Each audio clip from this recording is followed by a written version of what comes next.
नमो अरिहन्ताणम्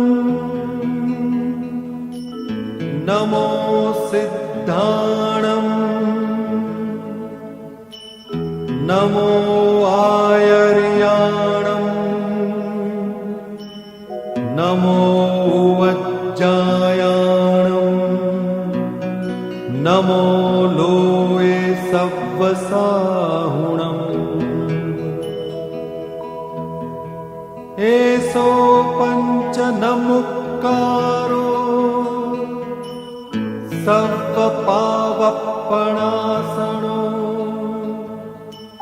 मङ्गलाणं च सव्वेसिं परमं हवै मङ्गलम्।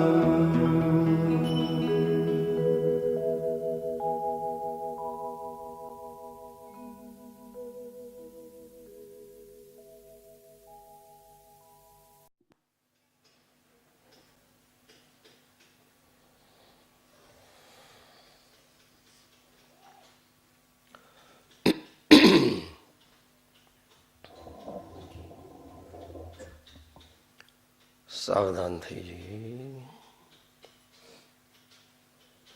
देव अमारा श्री अरिहंत गुरु अमारा गुणियल संत हमारा श्री अरिहंत गुरु अमारा गुणियल संत देव हमारा श्री अरिहंत गुरु हमारा गुणियल संत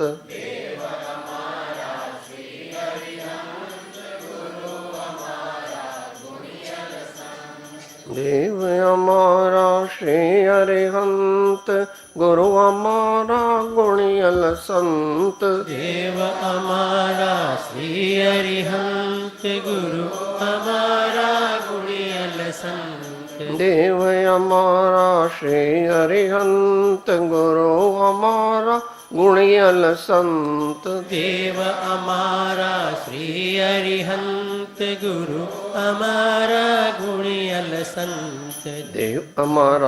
अरिहंत गुरु हमारा गुणियल संत देव हमारा श्री अरिहंत गुरु हमारा गुणियल संत देव हमारा श्री अरिहंत गुरु हमारा गुणियल संत देव हमारा श्री अरिहंत गुरु हमारा गुणियल संत देव हमारा श्री अरिहंत गुरु हमारा गुणियल संत देव हमारा श्री अरिहंत गुरु हमारा गुणियल संत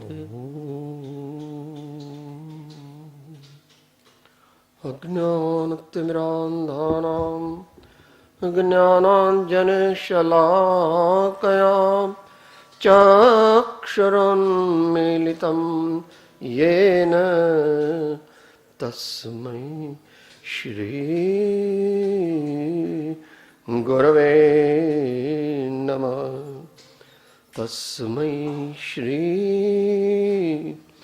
गुरवे नमः श्री परम गुरवे नमः परम्पराचार्य गुरवे नमो नमः।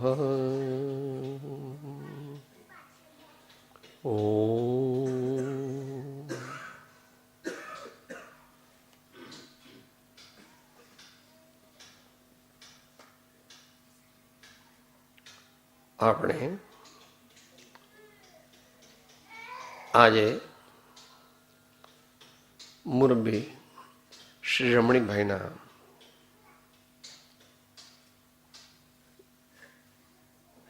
દેહાવસાન નિમિત્તે પ્રથમ દેહોત્સર્ગ તિથિ નિમિત્તે ભેગા થયા છીએ.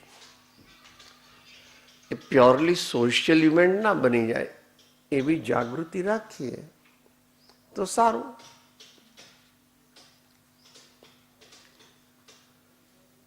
સમાજમાં તો એમ જ ચાલે છે.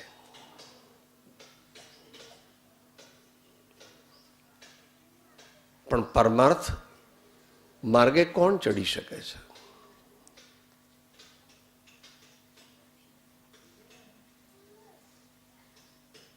મહાપુરુષોના સત્પુરુષોના, ગુણિયલજનોના ગુણો જો આપણા જીવનમાં ન ઉતારીએ અને એમની પ્રશંસા કરીએ તો ઠીક છે, 5% 10% ફળ મળે, પણ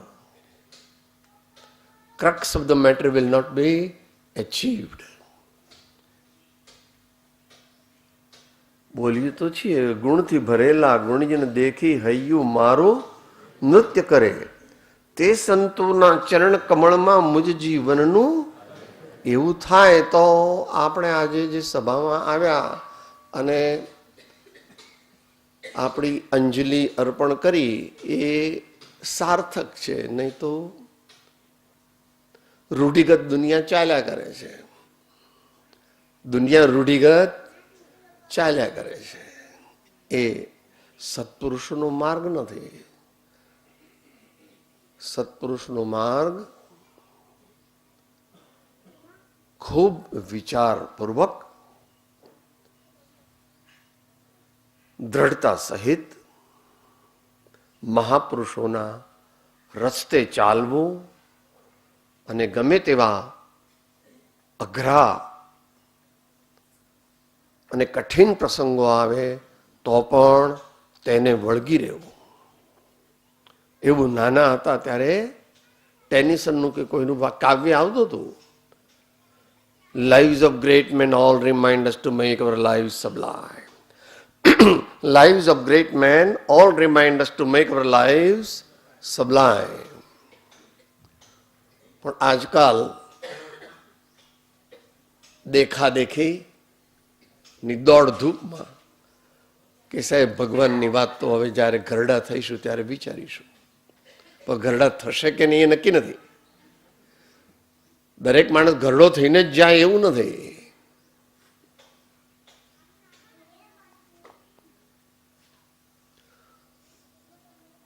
પોતાનું જીવન સદગુણ સંપન્ન બનાવવા, સુગંધિત બનાવવા, ન્યારું અને પ્યારું બનાવવા નાનપણથી જ પુરુષાર્થ કરવો જોઈએ. અને 18-19 વર્ષની ઉંમરથી તો પછી પૂરપાટ કરવો જોઈએ. તો જ જીવનમાં સફળતા સાચી મળે. એ અંગે કૃપાળુદેવ અહીંયા થોડુંક ડાયરેક્ટલી નહીં, ઇનડાયરેક્ટલી કહે છે. સામાન્ય સભા હોવાને લીધે, એટલે કે એકલા આધ્યાત્મિક સાધકોની સભા ન હોવાને લીધે એવું હળવો વિષય રાખ્યો છે કે જે આપણે સાંભળીએ અને આપણા જીવનમાં કંઈક એમાંથી ઇમ્બાઇબ કરીએ, ગ્રહણ કરીએ, ઉતારીએ.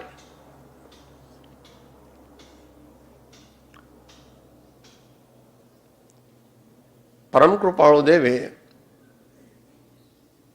પુષ્પમાળા 10 વર્ષે લખી હોવાનું પંડિત સુખલાલજી માને છે.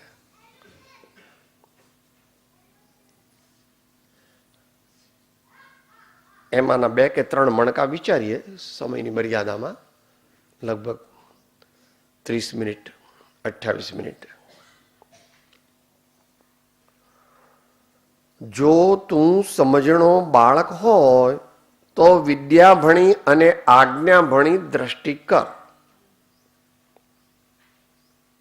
આપણે જે હોઈએ તે આપણા એકલા માટે નથી, બધા માટે છે.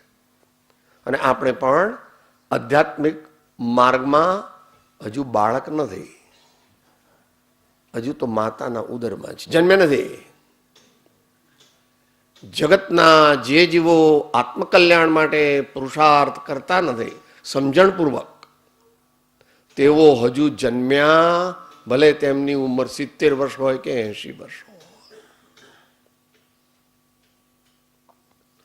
जन्म सब बातों में बीत गयो, जन्म सब बातों में बीत गयो, तूने कबहुन राम कहो जन्म सब बातों में बीत गयो, जन्म सब बातों में बीत गयो. એવું થયું. કૃપાળુદેવ કહ્યું બહુ પુણ્ય કેરા પુંજથી શુભદેહ માનવ નો મળ્યો. સંતો કે તારી એક એક ક્ષણ જાય લાખની, તો માળાને જપી લે મહાવીર નામની.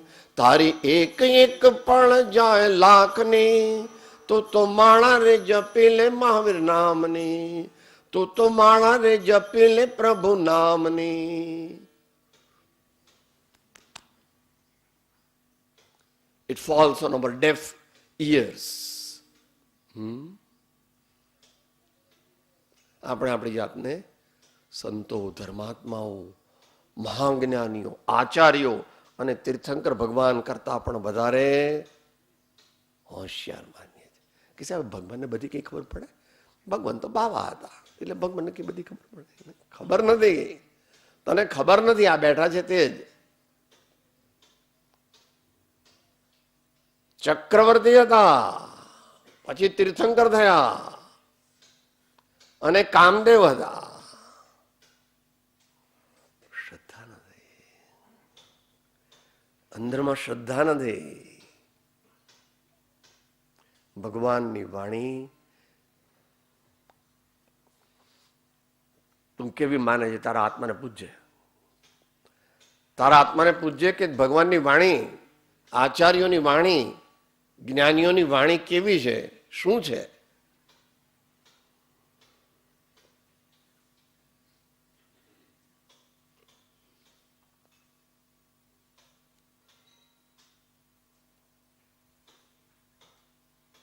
જો તું સમજણો બાળક હોય તો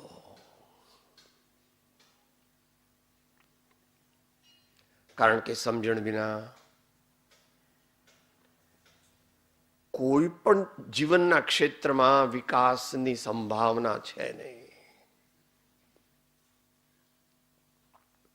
અને અહીં તો પરમાર્થની વાત છે.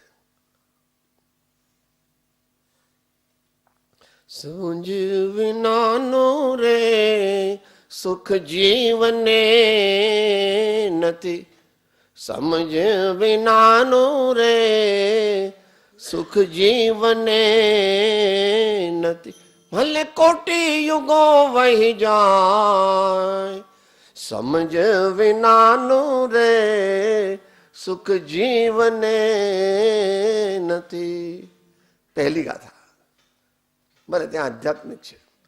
આત્મસિદ્ધ જે સ્વરૂપ સમજ્યા વિના પામ્યો દુઃખ અનંત, સમજાવ્યું તે પદનમું શ્રી સદગુરુ ભગવાન.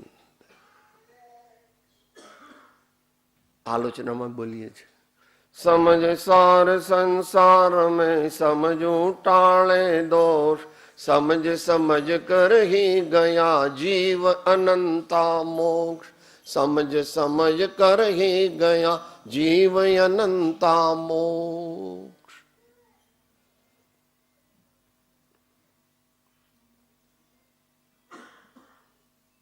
દુનિયાની સમજણ નહીં.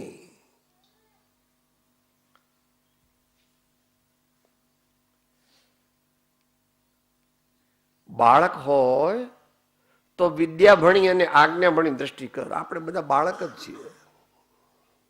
સાહેબ આવું બોલો છો તમે? હવે તમારે તો જવાની તૈયારી થઈ અને તમે આવું બોલો છો?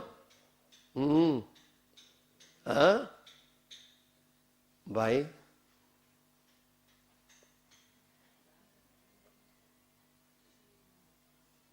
વાળ ધોળા થાય, દાંતાવાલી ખવાઈ જાય એટલે જીવ ગરડો થયો નથી. બાળક જ છે જેણે આત્માને જાણ્યો નથી. મારે સુખી કેવી રીતે થવું, સુખનું સાધન શું છે એ જેણે જાણ્યું નથી એ બાળક જ છે. આચાર્ય ભગવાન એમ કહે છે સમયસર બાળજીવ, બાળજીવ છે.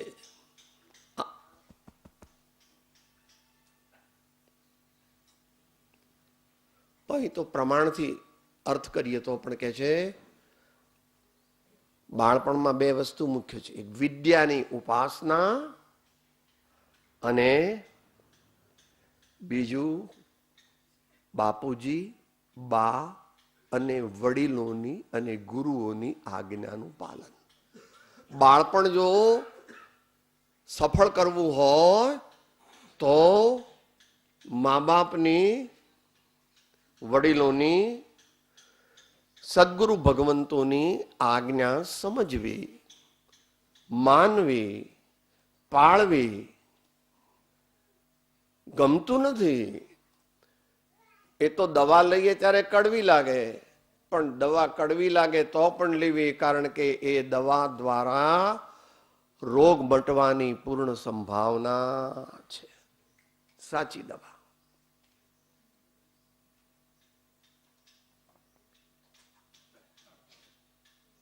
આપણા બાળકો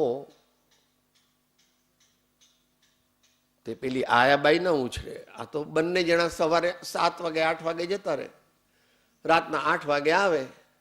બંને એટલા થાકેલા હોય. એટલે ભાઈ કે તું કંઈક કર, તો બેન કે ના તમે કંઈક કરો લો. એટલે પછી તોડ વચ્ચેનો કાઢે કે પેલું પેકેટ લઈ આવે છે રેડીમેડ ફૂડનું, શું કહો છો, ફાસ્ટ ફૂડ, એ તપેલીમાં નાખીને ખાઈ લો.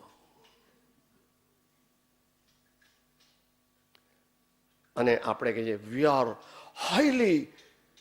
High society, we belong to high society because we regularly attend club.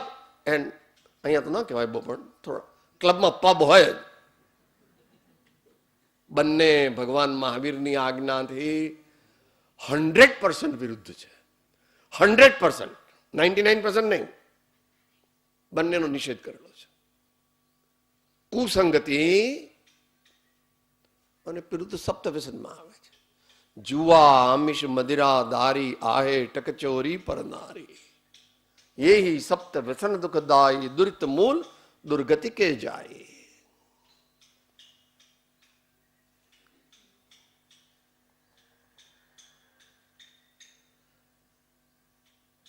બાબલાના વિકાસ માટે એકલા પૈસા તમે આપો છો, પણ પ્રેમ તો આપતા નથી, સંસ્કાર તો આપતા નથી. આપણે સ્વયં કેટલા સંસ્કારી છીએ એ પણ વિચારવું. આપણે ભગવાને એમ કીધું કે ધર્મ, અર્થ, કામ અને મોક્ષ એમ 4 પુરુષાર્થ છે. આપણે કીધું ભગવાન તમારી ભૂલ, અમારે ઘેર તો એક જ પુરુષાર્થ અર્થ. ધર્મ ચોકડી, અર્થ 100%, કામ મોક્ષ એ તો છે જ નહીં. એવા ગપ્પા ઠોકો છો. તમારા જેવા ગામડિયા અભણ લોકો એવું માને કે આત્મા, હું આત્મા છું ને મારો વિકાસ થાય અને પછી હું એક દિવસ ધર્માત્મા બનું, પછી મોટો ધર્માત્મા બનું અને પછી પરમાત્મા બનું. બોલીએ ખરા, હમણાં બોલીયા. સર્વજીવ છે સિદ્ધ સમજે, સમજે તે થાય, સદગુરુ આજ્ઞા જીન દશા નિમિત્ત કારણમાં.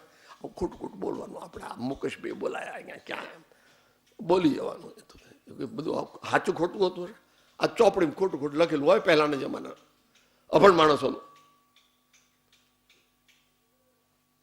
એમ કહે છે કે બોસ્ટનમાં નહોતા ભણ્યા, હા, MBA PhD નહોતા થયા, અને એ પણ નહોતા થયા, પણ એ પહેલી બીજી ચોપડીમાં હતા ત્યારે 5મી ચોપડીના વિદ્યાર્થીઓને ક્લાસ લેતા હતા. વાંચ્યું છે ને ભાઈ?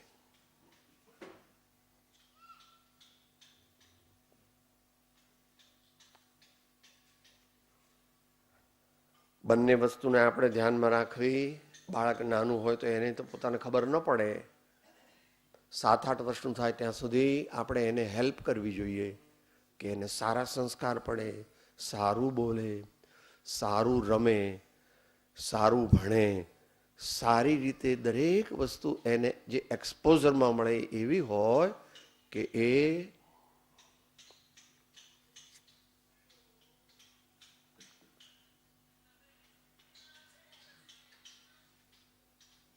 નેપોલિયને એમ કીધું કે જો દેશની ઉન્નતિ કરવી હોય તો માતાને શિક્ષણ અને સંસ્કાર આપો.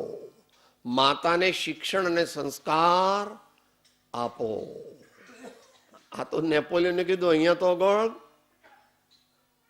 મદાલસા માતા કહેતી હતી, તમે કહો સાહેબ અમે પ્રાચીન ઇતિહાસમાં માનતા, કઈ વાંધો નહીં. આભમાં ઉગેલ ચાંદલો ને જીજી બાઈ ને આવ્યા બાળ બાળુડાને માત હિંચોળે ધણ ડુંગરા બોલે શિવાજીને નિંદરું નાવે માતાજીજી બાઈ ઝુલાવે. આયા નહીં, આયાબાઈ નહીં, જીજાબાઈ. તમારે તો આયાબાઈ ઝુલાવે છે કે તમે તો હોત નહીં ઘરમાં.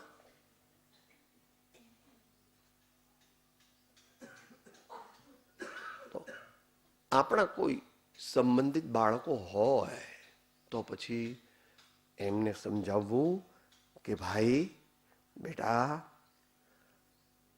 આપણે ભણવું જોઈએ, આપણે સારી સારી વસ્તુઓ શીખવી જોઈએ અને મોટેરાની વાત વિચારવી જોઈએ અને માનવી જોઈએ. આપણને અત્યારે સમજણ નથી પડતી એટલે બાપુજી, બા અને આપણા વડીલો જે હોય તે આપણા સર્વ હિતેચ્છુ છે. તેઓ જે કહે તે આપણે માનીએ તો આપણું જીવન સદગુણ સંપન્ન થાય. આપણે મોટા થઈને સારા કામ કરીએ, સારા વિચાર કરીએ, સારું જીવન થાય અને સર્વ પ્રકારે આપણને સાચા સુખની પ્રાપ્તિ.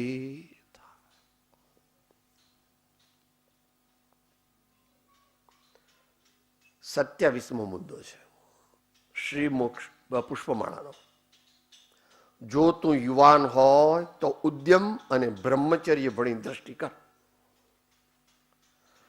જો તું યુવાન હોય તો ઉદ્યમ અને બ્રહ્મચર્ય ભણી દ્રષ્ટિ કર.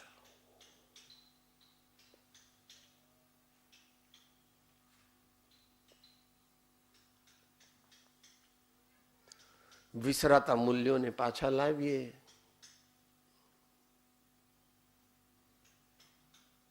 સૂર્યોદય પહેલા ઉઠવું અનિવાર્ય છે, મોડામાં મોડા. સંતોની વાત નથી કરતો, કારણ કે અત્યારે સંતોની વાત બહુ સારી લાગે એ પ્રમાણે ઓછું છે. સૂર્યોદય થાય એ પહેલા ઉઠી જવું જોઈએ. આપણી નોર્મલ હોય, પછી નાઇટ ડ્યુટી હોય જુદી વાત છે. કારણ કે આવે 4 વાગે ઘેર, 5 વાગે, ને 5 વાગે સુઈ જાય તો બપોરે 3-4 વાગે ઉઠે. એ વાત નથી ચાલતી. અહીંયા તો રૂટીન વાત ચાલે છે. સવારના 6 થી 9 ની અંદર જે કર્યું તે 12 કલાકની અંદર કર્યા બરાબર છે. સવારના 6 થી 9 ની અંદર જેટલું થાય, જે પણ કંઈ થાય તે ઉત્તમ કાર્ય થાય. મહાપુરુષોએ તો થોડું જુદું કીધું છે, એનાથી વધારે કડક કીધું છે. માટે no laziness in my life, always alert.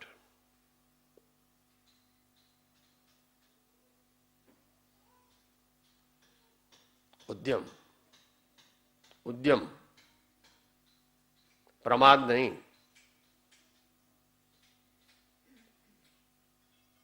પછી એ ઉદ્યમ ગુરુગમથી જાણવો કે જીવનનો શું ઉદ્યમ છે. અને બ્રહ્મચર્ય ભણી દ્રષ્ટિ કર.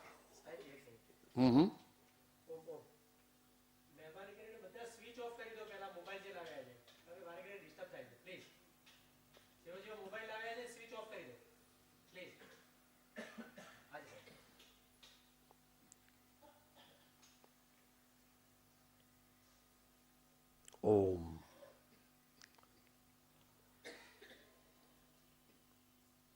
બ્રહ્મચર્ય ભણી દ્રષ્ટિ કર. ગૃહસ્થાશ્રમ એ મહાપુરુષોએ જ એની આયોજન કર્યું છે. એનું આયોજન મહાપુરુષોએ કર્યું છે. એટલે સારો ગૃહસ્થાશ્રમ હોય, સુનિયોજિત ગૃહસ્થાશ્રમ હોય તો તે અપેક્ષાએ પ્રશંસનીય છે. પરંતુ અત્યારે તો કંઈ ખબર જ નથી લોકોને. આશ્રમ જેવું કંઈ છે જ નહીં. 12-14 વર્ષના બાળકો પેલું ટીવીનું કંઈ બધું શું કહે છે, ક્લિપ ને કંઈક પેલી ચેનલો ને એવું બધું કંઈક જુએ એટલે પછી મમ્મી પપ્પાનું પણ કહેવાનું સાંભળવાનું નહીં. એવું બધું થઈ ગયું છે. મને બહુ ખબર નથી પણ હું સાંભળ્યું છે આવું.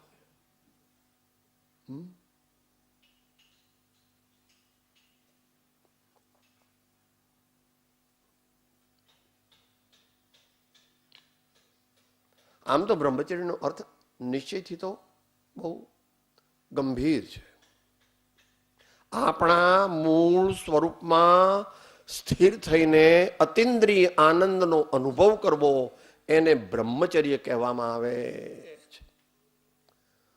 પણ એ સામાન્ય માણસને માટે તો એક કન્જેક્ચર છે, ડ્રીમ છે.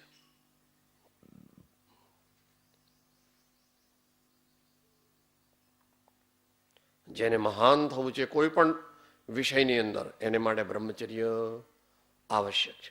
કોઈ પણ in any field of life.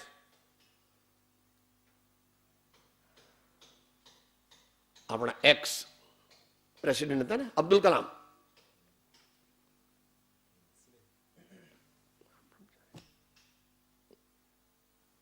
Gandhiji પણ નાની ઉંમરે પ્રમાણમાં જે કે 45 કે જે વર્ષની એવું પોતે પોતાની ઓટોબાયોગ્રાફીમાં લખે છે કે કવિ શ્રી રાયચંદજી માંથી મેં 3 વસ્તુઓ મુખ્યપણે ગ્રહણ કરી: અહિંસા, સત્ય અને બ્રહ્મચર્ય.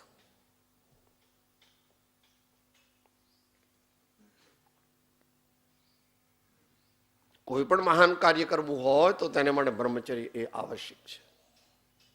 સપ્રમાણ બ્રહ્મચર્ય, ગૃહસ્થનું બ્રહ્મચર્ય હોય અને ભાઈ અતિ મહાન હોય તો એ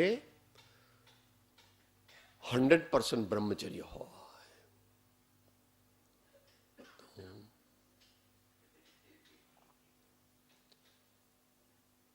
તન, મન, બુદ્ધિ, આત્મા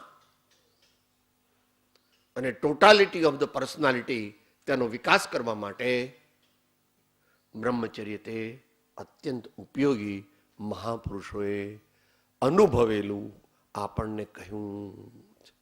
ને આપણા દેશમાં તો બહુ પહેલેથી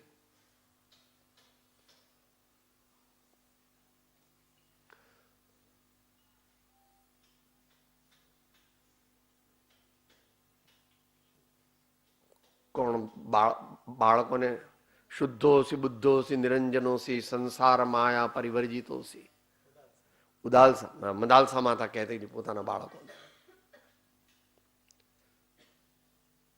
ત્યારથી માંડીને તીર્થંકરો, 5 તીર્થંકર ભગવાન બાળ બ્રહ્મચારી, વાસુજી ભગવાન, મલ્લીનાથ ભગવાન, નેમિનાથ ભગવાન, પાર્શ્વનાથ ભગવાન, મહાવીર સ્વામી ભગવાન દિગંબરામને પ્રમાણે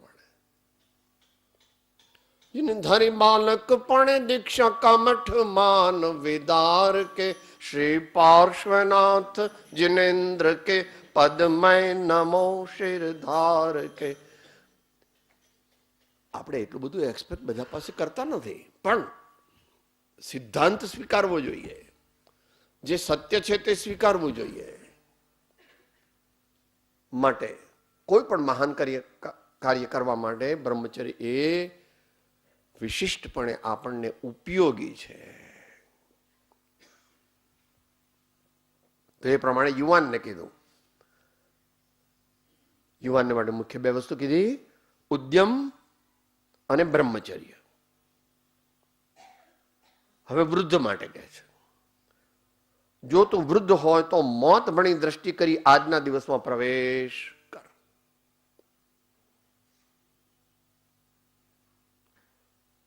વ્યાખ્યા યુગ અનુસાર થોડી થોડી બદલાય છે, પણ જનરલ જે આપણા મહાપુરુષોએ કીધું 4 આશ્રમ: 25 સુધી બ્રહ્મચર્ય, 50 સુધી ગૃહસ્થાશ્રમ ત્યાર પછી 75 સુધી વાનપ્રસ્થાશ્રમ અને પછી સંન્યાસાશ્રમ એમ કહો એટલે કે વૃદ્ધાશ્રમ. એમ સંન્યાસાશ્રમનો અર્થ વૃદ્ધાશ્રમ નથી થતો, પણ એમ કે હવે લગભગ બધા વાળ ધોળા થઈ ગયા,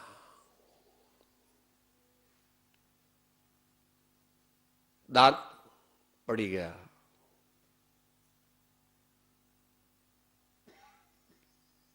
ઘૂંટણમાં અને બેકમાં કટકટ બોલે. શું કીધું? શું સાહેબ શું કીધું? અને મુતૈયાનું ઓપરેશન પણ થઈ ગયું. પણ મનુષ્યની તૃષ્ણા એ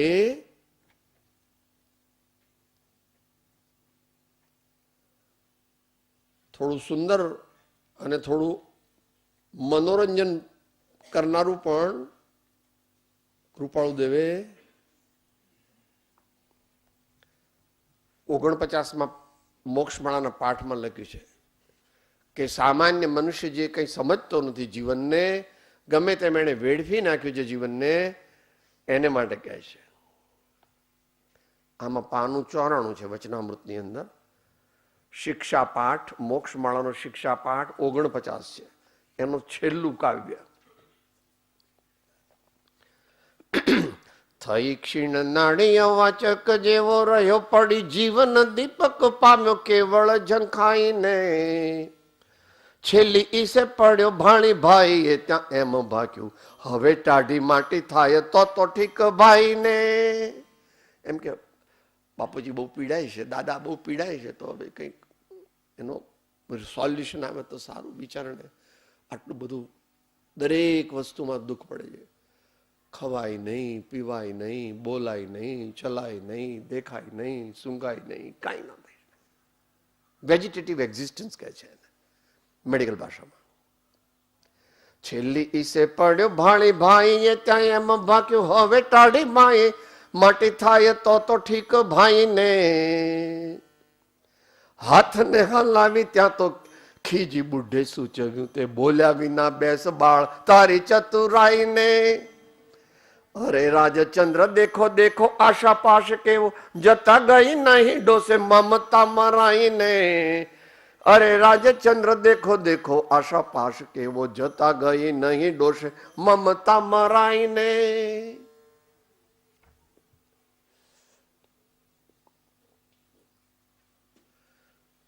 તમે બધા બહુ જ હોશિયાર માણસો, તમે નહીં એટલે આ જમાનાના અહીંયા બેઠાની વાત નથી. બધા લોકો કહે સાહેબ તમે તો અભણ ને હાવ બોઘા જેવા, તમને કઈ ખબર નહીં. એવું અમે સુપર પ્લાનિંગ કર્યું છે જિંદગીનું એમ કે.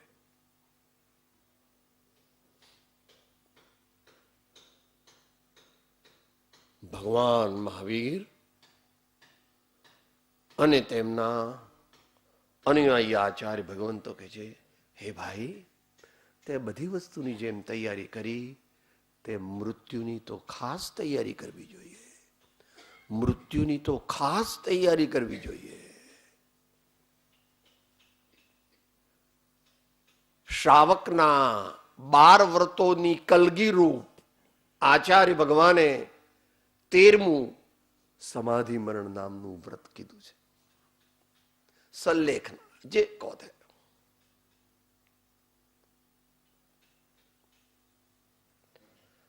The art, the supreme and divine art of living the body. The supreme and divine art of living the body. અહીંયા બોલીએ છીએ સવારે दिन रात मेरे स्वामी मैं भावना ये भावो देहांत के समय में तुमको न भूल जाओ देहांत के समय में तुमको न भूल जाओ. अब क्या થાય 21 વર્ષની ઉંમરથી ચાલુ કરી દીધું હોય પ્રેક્ટિસ.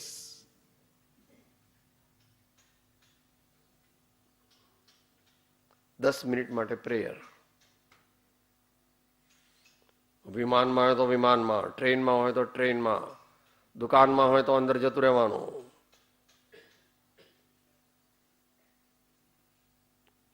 શું કહેવાય પેલું? ત્યાં નહીં બેસવાનું. પૈસા કલેક્ટ કરે ને,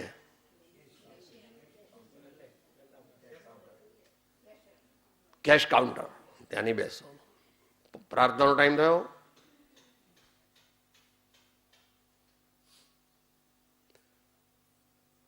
કેટલાક વધારે વિવેકી પુરુષો અત્યારે પણ વર્તમાનમાં બીજી રીતે મુંબઈ વગેરેમાં અહીંયા થોડુંક 1-2%, મુંબઈમાં 3-4%, એટલે સમાજની અપેક્ષા, સમાજ એટલે જૈન સમાજની અપેક્ષા,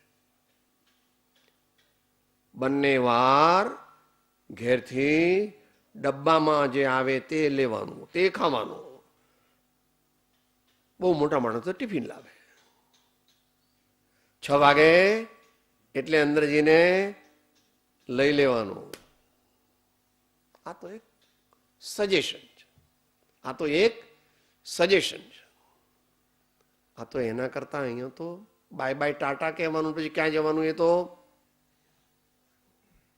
જૈસી કરણી વૈસી ભરણી. હમણાં બેને કીધું, ગાયું ને પદ, ગાયું ને, किसी की चलती नहीं उधर, तीर्थंकर की भी नहीं चलती. તીર્થંકર માર્ગ બનાવતા નથી, બતાવે છે. તીર્થંકર કોઈ નવો માર્ગ બતાવી શકતા નથી. તીર્થંકરને કોઈ પૂછ્યું, ભગવાન મોક્ષનો માર્ગ શું? મોક્ષ એટલે અનંત આનંદની પ્રાપ્તિનો માર્ગ શું? તો ભગવાન કીધું, ધર્મ વસ્તુ સ્વભાવ ક્ષમાદિભાવ ચ દશવિધ ધર્મ રત્નત્રયમ ચ ધર્મ જીવાનામ રક્ષણો ધર્મ. ઋષભદેવ ભગવાનનો જુદો માર્ગ હતો, મહાવીર ભગવાનનો જુદો, પછી અહીંયા મહાપદ્મ તીર્થંકર આવશે એટલે ત્રીજો માર્ગ કાઢશે. એક હોય 3 કાળમાં પરમાર્થનો પંથ, પ્રેરે તે પરમાર્થને તે વ્યવહાર સંબંધ.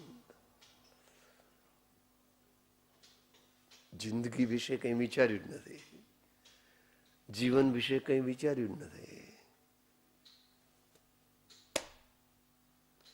દિવસ ગવાયા ખાય કે, રાત ગવાઈ સોય કે, હીરા જન્મ અમોલ થા કૌડી બદલે જાય. એ તો કૌડી પણ આપે છે, કૌડી નહીં, કારણ કે આગળ શું ઊભું છે એ તો ખબર નથી એને. કે સાહેબ અમને બીવડાવો છો? બિલકુલ નહીં. આપણે તો આ જિંદગીમાં મળ્યા ભાઈ, મળીએ કે ન મળીએ. ત્રિલોકનાથ ના જ્ઞાનમાં જે આવ્યું છે તે સ્વીકારવું. નહીં સ્વીકારીએ તો પણ એમ જ થવાનું છે. માટે સ્વીકારવું એમાં આપણું શ્રેય છે, ભગવાનને કઈ નથી. ભગવાનને આચાર્ય ભગવંત જ્ઞાની પુરુષોએ જે ઉપદેશ આપ્યો એમાં એમણે એક પાઈ પણ આપણી પાસે માગી નથી ને. 2 ચોખાના દાણા પણ ભગવાનનો ફોન આવ્યો કોઈ વાર કે મને ચોખા ચડાવજો? કોઈના પર આવ્યો તો ભાઈ? चंदन लावजो अने चोखा लावजो. भगवान को कुछ नहीं चाहिए. हमारे भावों को अपना में लोभ पुष्कळ छे. ए लोभ घटाड़वा माटे भगवान ने बस समय आपने रोके छे. माटे जो तू वृद्ध होय तो मौत भणी दृष्टि करी आजना दिवस में प्रवेश करजे. आम तो वृद्ध ने माटे વધારે સ્પેસિફિકલી કીધું છે. જે દિવસથી જન્મીએ છીએ એ દિવસથી આપણી મૃત્યુ તરફની યાત્રા ચાલુ થઈ જાય છે. જે દિવસે જન્મીએ એ દિવસથી આપણી મૃત્યુ તરફની યાત્રા ચાલુ થઈ જાય છે. It is inevitable for everyone. કે સાહેબ તીર્થંકર ભગવાનને પણ દેહ છોડવો પડે, પણ ભગવાનને મૃત્યુ ન હો, કારણ કે ભગવાને તો પૂર્ણ દશા પ્રાપ્ત કરી દીધી છે.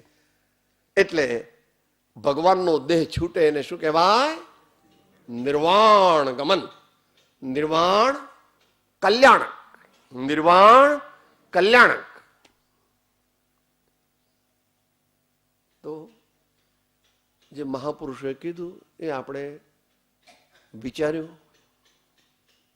આપણા જીવનને જલ્દી સુધારવા માટે થોડાક વર્ષ બાકી છે. એમાં જ્ઞાની ભગવંતોની આજ્ઞા માનવી, આપણા વિચાર સારા રાખવા, નિયમિત જીવન જીવવું, અવશ્ય આગલા ભવનું ભાથું સાથે લઈને જવું અને આ જન્મ જરા મરણ આધિ વ્યાધિ ઉપાધિથી રહિત થઈ અનંત આનંદની અંદર સ્થિર થવા માટે ભગવાનની આજ્ઞા, આચાર્ય ભગવાનની આજ્ઞા, મહાજ્ઞાની પુરુષોની આજ્ઞા સમજવી, શ્રદ્ધવી,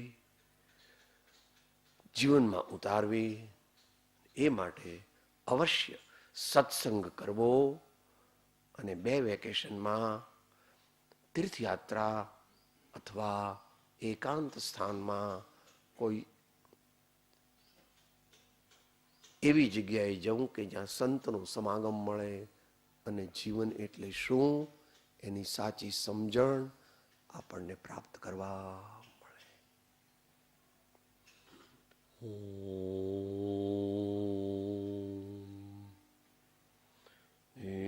છતાં જેની દશા વર્તે દેહાતે તે જ્ઞાનેના ચરણમાં હો વંદન.